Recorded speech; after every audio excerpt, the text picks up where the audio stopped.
Purcell, former Pro Bowl corner Brandon Flowers, also here to help break down his old division, the AFC West killer, Killmonger. Haircut there, Brandon. Welcome to NFL Total Access, man. Thanks for having me. And I'm loving these highlights that's being shown. It's taking 10 years off of my age. I feel 25 again. Thinking I might lace them up and go take the field today. We're excited to have you, Brandon. Half the league excited to be in Lake Tahoe this weekend for the American Century Championship, including Sean McDermott. He'll join us in just a little bit. Aaron Rodgers will also take part this weekend. Busy few days for him. Last night, he was teeing off against Tom Brady in the charity golf event, The Match. Rodgers, paired with Bryson DeChambeau, beat Brady and his partner Phil Mickelson. But when they saw an actual bear on the course, announcer Brian Anderson asked Rodgers if he'd be in uniform for the Packers when Green Bay plays the Chicago Bears this fall.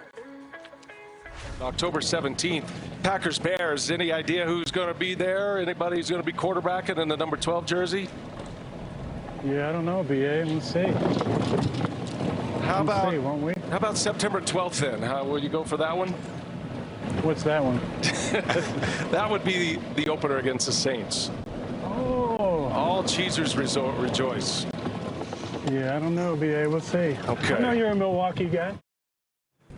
Oh, he was ready. Once again, Aaron Rodgers not diffusing the situation between he and the Packers. And to be fair, not pouring gasoline on it either. If you're looking at this, Brandon, from the perspective of someone in the locker room, what are you thinking about all this? I'm looking at this as Aaron Rodgers has played his last down as a Green Bay Packer. He's done everything but got on his knees and say, hey, I do not want to be here anymore. He expressed that he doesn't feel wanted. He doesn't feel included in anything. The receivers that he had on the roster that he say, hey, I would like this guy here for me to be successful. They didn't grant his wish with that.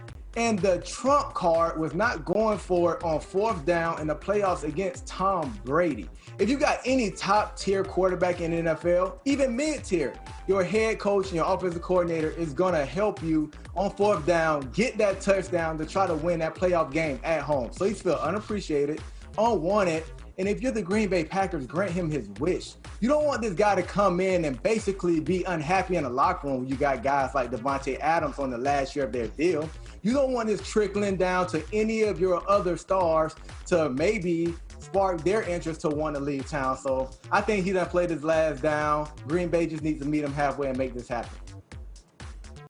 Yeah, Brandon, I don't think they're going to trade him. I think it's either plays in Green Bay or he's not playing this year. But I got to tell you, for most of the summer and spring, I felt the same way you did. But what caught my attention is earlier this week when Aaron Rodgers was talking about his mental health, and he's starting to think about the things that make him happy. And see, I didn't take it as if he's at peace yet or he's going to step away from football to get to peace.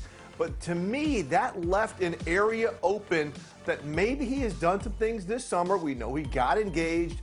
We know he's been in the tropics and playing golf and things like that have made him prioritize the things in his life and come to some type of mental peace as to where playing football is something maybe he'll do again. He'll let certain things go to play for his teammates. So I'm kind of hung up in the middle, Tom, as to what's going to happen. Brandon raises a valid point in terms of whether or not this relationship can be sustainable. Even if Aaron Rodgers rejoins and plays for the Packers in 2021, is there any type of a long-term fix here? However, short-term, organizationally, you create a lot more problems than you solve by trading away Aaron Rodgers. We talk about the dynamic in the locker room. Aaron Rodgers is beloved in that locker room. You trade him away, basically saying we're going into a sort of almost a rebuilding mode here. That's not going to sit well with guys like Davante Adams. You would have a line of Packers who would want to get out at that point. The coaches have a fantastic relationship with Aaron Rodgers. A lot of them would not be happy when you're hitting reboot and redoing a lot of the different things that they've been preparing to do with Aaron Rodgers and revamping the offense right as you get to training camp. So now you've ticked off your players, you've ticked off your coaches, and you're also putting Jordan Love in a really tricky spot. Not that he is not prepared for this moment to be a starting quarterback, but this is a guy who's never even taken a preseason snap. To this point, the Packers have tried to do everything that they can to allow Aaron Rodgers to make his own decision and come back as painlessly as possible. They've offered him a contract. They've been open to make other adjustments to make him feel better about the situation.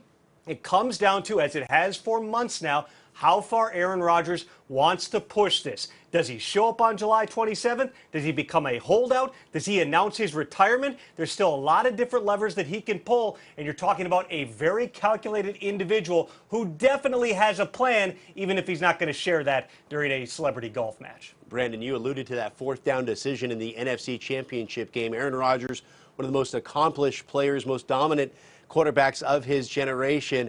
Tom Brady not letting him forget about that during that match. He kept ribbing him yesterday in that golf matchup, as well as the lead up to it. So interesting. There's a few people in the world that can talk about Aaron Rodgers like that. Tom Brady certainly one of them. One of the teams mentioned as a possible trade destination, if the Packers were willing, would be the Denver Broncos. Of course, their division has been dominated by the Chiefs in recent years. Everyone's trying to keep up with Mahomes. Back-to-back Super Bowl appearances, they've hoisted the Lombardi, but their most recent trip, that stinging loss to Tampa.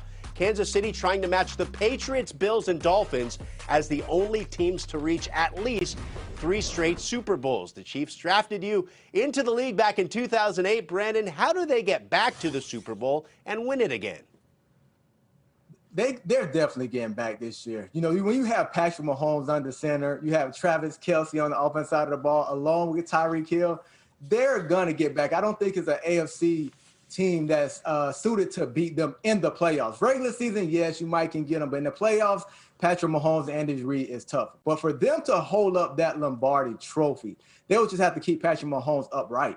When you give Patrick Mahomes time, he can make magic happen in the pocket or even outside the pocket. Just in the Super Bowl, if it was a head-to-head game with Kansas City having all their offensive line pieces on the offensive side of the ball, it would have been a totally different game.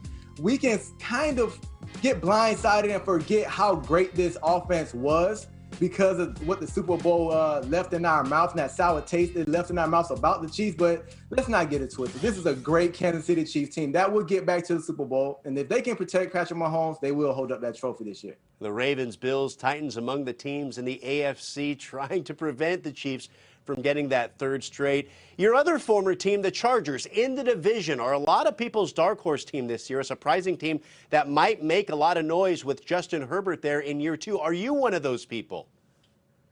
I was one of these people for the past few years, and the Chargers let me down so many times. So I can't go with the Chargers being a contender this year just because they have a couple moving pieces. Brandon Staley is he's going to be a great head coach for the Los Angeles Chargers, but he's bringing a 3-4 system back to a system where Gus Bradley just left and they ran a 4-3. So Tom Telesco have to revamp this roster to put the right pieces, in place to be successful. This year will be a fill-out year to see if these guys can fit this Brandon Staley system, but it's going to take them a year or two to get on the right page defensively. And on the offensive side of the ball, Justin Herbert, he has Mr. Lombardi being his offensive coordinator this year. This isn't the same offensive coordinator from last year, so we'll see if he has some growing pains or would the offense be catered to what he loves. So we just have to sit back and see how the Los Angeles Chargers will just lay it all out for their playmakers. And the other two teams in the division, the Raiders and Broncos, both with huge questions coming into the year. The Raiders need that defense to come together quickly. The Broncos need better play at quarterback with either Teddy Bridgewater or Drew Lock. Which of those two scenarios is more likely to happen, you think? I'm leaning towards the Las Vegas Raiders here. More than because the stability at quarterback. Derek Carr and John Gruden, I mean, these guys have got better year after year. They're getting comfortable. They know what each other likes. You know, Carr isn't taking what Gruden says to him personal now. The Achilles heel for this Raiders team is going to be their defense, and that's why they brought in Gus Bradley. Gus Bradley knew he needed to get some turnovers for his offense, so they brought in a veteran like Casey Hayward.